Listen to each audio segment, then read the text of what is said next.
नमस्कार, मैं हूं श्रीनारायण तिवारी और आप देख रहे हैं नेशनल न्यूज। तृणमूल कांग्रेस अध्यक्षा पश्चिम बंगाल की मुख्यमंत्री ममता बनर्जी जिस उद्देश्य से महाराष्ट्र आई थी, मुंबई आई थी, वह उद्देश्य उनका पूरा हो गया। वह कांग्रेस को एक संदेश देना चाह रही थी कि कांग्रेस मुक्त भारत का उनका भी सपना है। वह भी कांग्रेस मुक्त भारत बनाना चाहती हैं। यह केवल नरेंद्र मोदी जी का ही सपना ऐसा नहीं है, ममता बनर्जी जी का भी सपना है कि भारत कांग्रेस मुक्त हो। और इसी नारे को लेकर वह जगह जगह जा रही हैं, चाहे मेघालय हो, त्रिपुरा हो, गोवा हो, हरियाणा हो, उत्तर प्रदेश हो, जहां के भी कांग्रेसी नाराज दिख रहे हैं उन्हें वो अपने में शामिल कर रही हैं, तृणमूल में ले रही हैं। कईयों को तो सीधे सीधे राज्यसभा भेज दी हैं और कई औरों को राज्यसभा भेजने की तैयारी में है। वो उनकी पूरी योजना है कि कांग्रेस जिन राज्यों में भी दिख रही है, जिन राज्यों में सत्ता में है, वहां भी उसे खत्म कर दिया जाए। दरअसल ममता का वैर आज का नहीं है। ममता जब उन्हें पर्याप्त मात्रा में सम्मान नहीं मिला था तभी तो कांग्रेस छोड़ के बाहर गई थी। जो उचित सम्मान चाहिए था उन्हें नहीं मिला, जो उचित पद चाहिए था वो नहीं मिला, इसीलिए वो कांग्रेस छोड़ करके तृणमूल बनाई थी। और चूंकि समय पर वो फैसला लेने में सक्षम रही हैं, स्वयं निर्णय लेना था उनका, इसलिए वो समय की मांग को देख करके एनडीए में शामिल हो गई। अटल बिहारी वाजपेयी जी की सरकार में रेल मंत्री रही और अच्छा भी काम की हैं। देश की जनता उन्हें रेल मंत्री के रूप में जानती है। बंगाल के मुख्यमंत्री के अलावा भी उनका जो केंद्रीय मंत्रिमंडल में शामिल होकर के देश भर में काम करने का जो उनका तजुर्बा रहा है वो देश की जनता जानती है। ये तो पुरानी बात हो गई। महाराष्ट्र दौरे पर वो क्यों आई थी? महाराष्ट्र दौरे पर आने का उनका एकमात्र उद्देश्य था कि मौजूदा सरकार में खलबली मचा दें। महाराष्ट्र की महाविकास आघाड़ी सरकार में खलबली मचा दें, कांग्रेस खेमे में असमंजस की स्थिति पैदा कर दें। अगर कांग्रेस खेमे विभाजन होता है, संभव है, विभाजन करा दें, कुछ लोग अपने पार्टी में शामिल करा लें। यदि विभाजन न हो तो कम से कम कांग्रेस के विधायक, कांग्रेस के नेता मौजूदा सरकार से अपनी नाराजगी दिखाते हुए सरकार बर्खास्तगी की, सरकार गिरने की तलवार लटकाए रखें। इससे उनका दो फायदा होगा। एक तो ये, वो केंद्रीय नेतृत्व को, कांग्रेस के केंद्रीय नेतृत्व को यह बताने में सफल हो जाएंगी कि जहां चाहे वो, जिस प्रदेश में चाहे, कांग्रेस को खत्म कर सकती हैं। दूसरा ये कि शरद पवार भी प्रधानमंत्री बनने के ख्वाब देखते हैं। सत्ता में बने रहेंगे तो उनको ज्यादा मौका रहेगा अपनी योजना पर काम करने के लिए। अगर महाराष्ट्र की सरकार गिर जाती है तो शरद पवार की जो योजना है प्रधानमंत्री बनने की वह खत्म हो जाएगी, वो चकनाचूर हो जाएगी उनकी इच्छा, उनकी मंशा। इस पर भी काम कर रही है। तीसरा, शिवसेना को, जो शिवसेना का मातोश्री का एक अहम हुआ करता था, मैं होता था कि जो भी आए मातोश्री पर आए, तो मातोश्री पर न जा करके नीचा दिखाने का, अहम को तोड़ने का, अहम गिराने का काम किया है ममता ने। शिवसेना के बारे में कहा जाता था, आदरणीय स्वर्गीय बाला साहब ठाकरे जब तक थे तब तक जिसको भी मिलने आना हो वो मातोश्री आए, वो किसी से मिलने कहीं नहीं जाते थे, कभी नहीं गए। चाहे जो आया है उनसे मिलने आया है। राष्ट्रपति हो, प्रधानमंत्री हो, अटल जी वगैरह तो ठीक है, उन्हीं के थे। सारे लोग, कांग्रेस के भी राष्ट्रपति पद के उम्मीदवार प्रणब मुखर्जी जाकर के मत्था टेके हैं, एक तरह से मिल के आए हैं। तो ये था आदरणीय स्वर्गीय बाला साहब ठाकरे का रुतबा, सब वहां आते थे। लेकिन ममता ने उसको भी खत्म किया। ममता से मिलने लोग होटल में आए। उद्धव ठाकरे जी अस्वस्थ थे, उनके सुपुत्र आदित्य ठाकरे और मुख्य प्रवक्ता संजय राउत मिलने होटल में गए। और ममता ने जानबूझ के इस बात को कहा, होटल मिलने आदित्य ठाकरे आए थे, होटल में मिलने संजय राउत आए थे। ये ममता ने प्रेस कॉन्फ्रेंस में कहा, ये देश को बताने की कोशिश की। उनका उद्देश्य जो था कि वो बाला साहब ठाकरे को सम्मान करती थी अवश्य, लेकिन अब शिवसेना की वह स्थिति नहीं है कि वो मातोश्री पे जाकर के मिले या वर्षा बंगले पे जाकर के मुख्यमंत्री से मिले। उनके लोग, उनके प्रतिनिधि ममता से मिलने होटल में आए हैं। यह उन्हें देश को दिखाना था, दिखा दिया। तो ममता बनर्जी का महाराष्ट्र दौरा एक तरह सफल रहा। देखिए उनके जाते ही यहां बौखलाहट हो गई है महाराष्ट्र में। जैसे ममता गई हैं, तीनों दल में आपस में कुछ शुरू हो गई। कांग्रेस वाले एकला चलो का नारा हमेशा देते रहे हैं, नाना पटोले हों चाहे मुंबई के भाई जगताप हों, वो हमेशा एकला चलो का नारा चुनाव में अकेले लड़ेंगे, चुनाव से बल पर लड़ेंगे कहते रहे हैं। अब वो नारा बुलंद हो गया है और उसमें दम आ गया है और शरद पवार पर सबकी निगाहें अब शक की हो गई हैं।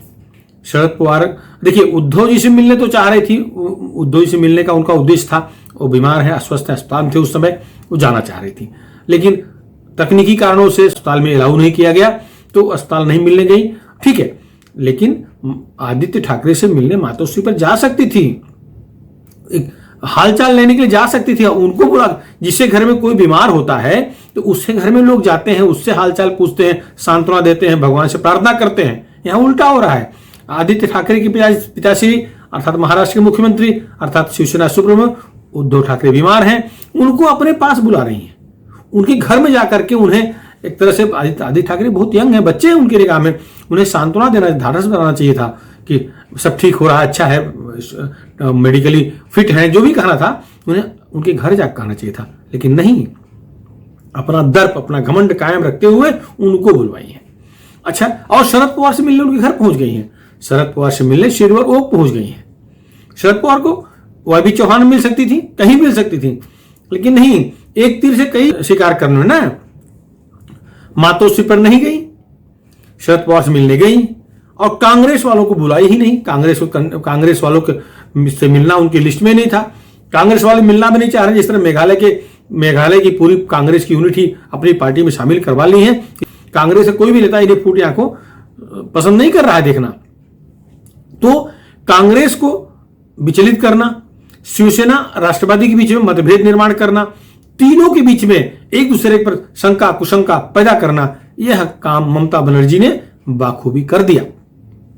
अब इसके बाद जो सामना हमेशा संजय राउत हमेशा तीसरी अघाड़ी की बात करते थे, यूपीए के अलावा भी शरद पवार को या तो यूपीए चेयरमैन बनाओ या तीसरी अघाड़ी बनाओ, मोदी खिलाफ या भाजपा खिलाफ एक मजबूत विपक्ष तैयार करो, इस तरह की बात करते थे। यह बात ममता बनर्जी करके गई तो सामना में उसके खिलाफ लिखना शुरू कर दिए संजय राउत। संजय राउत कह रहे हैं कि तीसरी अघाड़ी बनेगी तो मोदी का फायदा होगा। और ममता बनर्जी कह रही हैं कि यूपीए है ही नहीं अस्तित्व में, कांग्रेस को छोड़ करके फ्रंट बनाना है। अब देखिए वही शिवसेना वही संजय राउत कांग्रेस को छोड़ करके अब बात ही नहीं कर रहे हैं, क्योंकि कांग्रेस को छोड़ करके जैसे बात करेंगे सरकार गिर जाएगी। कांग्रेस को छोड़ करके तीसरी अघाड़ी, तीसरा फ्रंट, थर्ड मोर्चा बनाने की जैसे ही बात होगी महाराष्ट्र सरकार धड़ाम से गिर जाएगी। शरद पवार चतुर हैं, चाणक्य हैं, लेकिन इसमें उलझ गए हैं। इनके सामने प्रेस से बात करते हुए यूपीए का अस्तित्व नहीं है ऐसा उन्होंने कह दिया, एक खंडन तुरंत नहीं किए। बाद में कह रहे हैं खुद यूपीए घटक हैं, उन्हें तत्काल कहना चाहिए था यूपीए है, यूपीए का अस्तित्व ऐसा नहीं है, लेकिन नहीं बोल पाए। उनका भी कुछ गणित रहा होगा, वो भी तो यूपीए के खिलाफ एक तरह से अपना एक संगठन, विपक्ष का संगठन बनाने का प्रयास कर चुके हैं। दिल्ली में बैठक हुई थी, आपको पता ही होगा, जब बैठक फ्लॉप हो गई तो यशवंत सिन्हा ने बुलाई थी, ऐसा कह दिए। आपको पता है, उन्होंने खुद नहीं कहा, उनके प्रवक्ताओं ने कहा, उनके नेताओं ने कहा। ये उनकी पुरानी रणनीति है कि दूसरे कंधे पर रख करके वो अपना तीर चलाना चाहते हैं। इसमें कहा जा रहा है कि ममता को बुला करके कांग्रेस को संदेश देना चाहे हैं। शरद पवार अपने घर पे ममता को बुलाए हैं, पर्पसली बुलाए हैं। कांग्रेस संदेश देना चाह रहे हैं कि तीसरा मोर्चा अगर बन रहा है तो तीसरा मोर्चा मेरे दरवाजे पर आ रहा है, मैं किसी दरवाजे पर नहीं गया हूं। आजकल देखिए संजय राउत हर दिन वहीं पड़े रहते हैं सिल्वर ओक में, अर्थात शरद पवार के घर पे। कांग्रेस के मंत्री भी वहीं जाते रहते हैं, एनसीपी के तो मंत्री वहां जाएंगे, उनका आलाकमान ही है। तो मतलब शक्ति का केंद्र शरद पवार अपने को प्रमाणित करने की हमेशा कोशिश करते रहे हैं, और हैं भी। इस सरकार के गार्जियन वही हैं जिसे शरद पवार पसंद नहीं करेंगे, सरकार गिर जाएगी।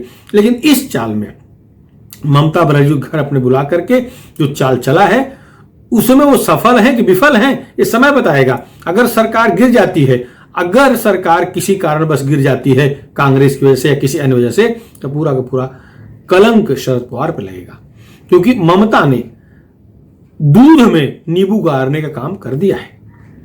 उबले हुए दूध में दूध फट जाए ऐसा प्रबंध कर दिया है। सरकार का दूध, 3 दलों वाली पार्टी का दूध फट जाए ऐसा नींबू उन्होंने गाड़ दिया है। कांग्रेस को दूर करके शिवसेना और राष्ट्रवादी को नजदीक ला करके, और शिवसेना राष्ट्रवादी दोनों दल अच्छा काम कर रहे हैं, दोनों दल मिल करके मजबूत वृक्ष तैयार करें ऐसा बयान दे करके सरकार के अस्थायित्व पर, सरकार की स्थिरता पर एकदम प्रश्न चिन्ह लगा दिया है। उस दूध में उन्होंने नींबू गाड़ दिया है जो सरकार को चलाने के लिए आवश्यक था। दूध फट जाएगा, सरकार गिर जाएगी, ऐसा जानकार कह रहे हैं। वैसे जानकारों का मानना यह है कि बहुत बड़ा कारण ममता बनर्जी का यह दौरा बनेगा। ममता बनर्जी चाह रही हैं कि देश स्तर पर, समूचे देश स्तर पर संगठन बने, विपक्षी दलों का संगठन तैयार हो, लेकिन उसमें कांग्रेस न रहे। कांग्रेस के बिना अब शरद पवार भी कांग्रेस पक्ष बोलने लगे। यही शरद पवार हैं जो कहते थे कि कांग्रेस, खास तौर से राहुल गांधी के बारे में कहते थे कि वो पुराने राजा महाराजाओं को, उत्तर प्रदेश की हवेली राजा जिनकी सब जमीन चली गई है, बिक गई है, जो भी हो गया है, अपने हवेली के सामने खड़े होते हैं, सामने लहलाती फसल को देखकर कहते हैं कभी ये हमारी हवेली थी, ये हमारा खेत हुआ करता था। हवेली के मरम्मत के पैसे नहीं है, मरम्मत नहीं हो रही, हवेली गिर रही है। यह स्थिति कांग्रेस और राहुल गांधी की शरद पवार खुद कह चुके हैं, आपको याद होगा। तो ममता बनर्जी को नजदीक ला करके एक और संदेश दिए हैं कि हमारे लिए विकल्प खुला हो। वैसे शरद पवार जी के लिए विकल्प तो कभी बंद होता ही नहीं, ऐसी चाल चलते हैं। कभी रात की फ्लाइट लेकर के अहमदाबाद जाएंगे, अमित शाह से मिल लेंगे, कभी चार्टर प्लेन लेकर दिल्ली जाएंगे, प्रधानमंत्री या जिससे मिलना मिल लेंगे। तो शरद पवार तो अपनी चाल चलते रहते हैं। उनकी चतुराई में कोई कमी कभी नहीं रही है। गणित फिट करना उनको आता है, लेकिन ममता की चाल के आगे लगता है चतुर चाणक्य शरद पवार की चाल फंस गई है, चाल सफल नहीं रही है, क्योंकि ममता ने कांग्रेस को विचलित कर दिया है। महाराष्ट्र कांग्रेस में भी तोड़फोड़ हो ऐसा प्रबंध कर दिया है। कुछ धड़े जो नाराज हैं कांग्रेस के, वो लगातार ये कोशिश करते रहे हैं कोई विकल्प तैयार हो जाए। जो मंत्री बन गए हैं उन पर आरोप लगा रहे हैं, वही कांग्रेसी आरोप लगा रहे हैं, वही कांग्रेस विधायक आरोप लगा रहे हैं कि दोनों हाथों से अपनी जेब भर रहे हैं, पार्टी काम नहीं कर रहे हैं, पार्टी विधायकों काम नहीं हो रहा है, पार्टी कार्यकर्ताओं नेताओं काम नहीं हो रहा है। तो वो जो नाराज गुट है, खैर अभी चुनाव दूर है, अगर सरकार गिरने की स्थिति बनती है तो वही नाराज गुट ही पहले आगे आएगा और कांग्रेस से अलग हो जाएगा। 3 दलों की सरकार है, अगर आधे भी कांग्रेसी इधर उधर होते हैं तो सरकार गिर जाएगी। जादू का ट्रिगर दब चुका है। तो अब क्या होगा? अब ये जो कुछ होगा ये समय बताएगा, क्योंकि मामला अब किसी के हाथ में नहीं है, मामला अब परिस्थितियों के हाथ में है। जैसी परिस्थितियां बनेंगी वैसा ही सरकार की स्थिरता पर वैसा ही प्रभाव पड़ेगा। परिस्थितियां आज के माहौल में तो ऐसी लग रही हैं कि कांग्रेस के नाराज लोग विकल्प ढूंढने पर तैयार हो गए हैं। तृणमूल का महाराष्ट्र में कोई विकल्प नहीं है, इसे तृणमूल में नहीं चाहेंगे, इसमें दो राय नहीं है। केंद्रीय आलाकमान, केंद्रीय नेतृत्व कमजोर है, इस बात को सभी कह रहे हैं, शरद पवार भी कह रहे हैं, संजय राउत भी कह चुके हैं। जब यूपीए का चेयरपर्सन शरद पवार को बनाने की बात संजय राउत कहे थे तो उस समय पूरा तर्क दिए थे कि कांग्रेस में अब दम नहीं है, कांग्रेस नेतृत्व में अब वो ताकत नहीं है कि वो यूपीए का चेयरपर्सन की कुर्सी संभाल सके।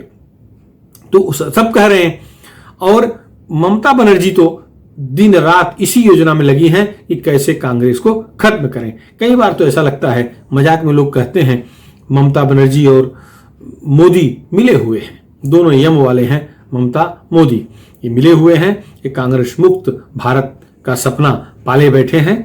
बंगाल में भी दोनों ही आपस में लड़े, लेकिन कांग्रेस और वामपंथियों खत्म कर दिए, सबको डबल अंडा दिलवा दिए। मोदी 3 से 77 पहुंच गए, ममता बहुमत से काफी आगे निकल गई, तो मतलब केवल 2 ही रहे, तीसरा कोई नहीं रहा। तो कई बार यही लोग मजाक में कहते हैं कि ममता और मोदी मिले हुए हैं, ये कांग्रेस को खत्म करने की रणनीति पर काम कर रहे हैं। महाराष्ट्र में भी कांग्रेस में एक तरह से असमंजस की स्थिति पैदा कर दिए हैं। उस दूध के पतीली में नींबू गाड़ दी है ममता बनर्जी।